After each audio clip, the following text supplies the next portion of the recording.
Scott Bywater here, and I want to talk about a sales funnel strategy or thought process that you're generally not told about. And recently I had a client and they approached me and they've been generating a sales funnel for one of their products, and they're obviously getting sales, but they weren't actually sure of the process that people were following. So what I said is let's go out there and let's do some qualitative analysis, and let's look at why people are buying. So what they did is they jumped on the phone and they called their clients and they said, why are you guys buying? What is actually causing you to make that decision to buy with us? And interestingly, what was actually happening is the reason that they were buying as a result of all this content coming through.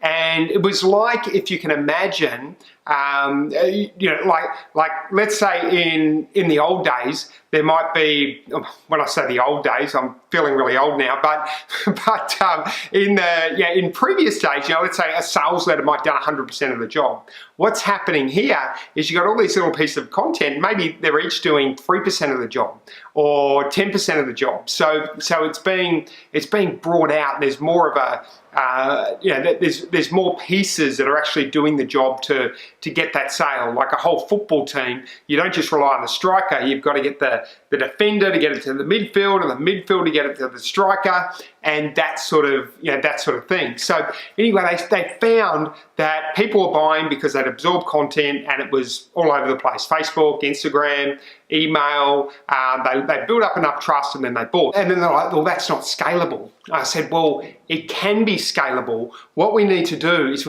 see from someone as a cold prospect how quickly we can get quality content across to them as quickly as possible, like within a 20, 30, 40-day process. So what we're looking at setting up for them is a Facebook funnel which is based on content. So rather than the traditional ad which says, hey, go and get your free ebook, but what we'd run is for 4 days we might run a piece of content hitting on a particular hot topic or hot problem.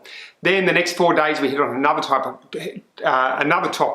Then the next 4 days we hit on another topic, and so on. So we're constantly coming across with different topics that the client is interested in, and then later on we can go in with that call to action, maybe after 20, 24 days. So in a way, and I've done many email product launches that have brought in, I think the top one brought in $500,000 within a week.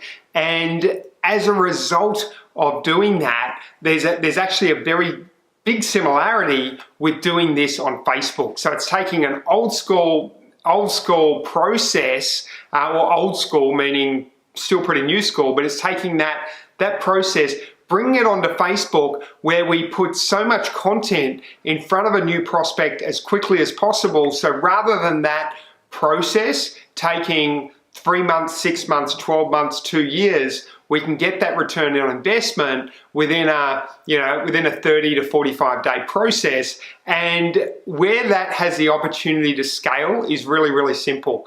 That scales because if we can get a $1 for $1 return or greater, within that 30-day period, all of a sudden we can spend $1,000, we can spend $5,000, we can spend $10,000, we can spend more per month on advertising, because we know that we're getting the return on investment back relatively quickly. Thanks for tuning in. I really appreciate you coming in and checking out my video and watching it all the way through. Please take a moment, if you've liked what you've seen, to like, subscribe and comment. I read every comment and appreciate you giving your attention to my videos. And yeah, thanks for tuning in. Bye for now.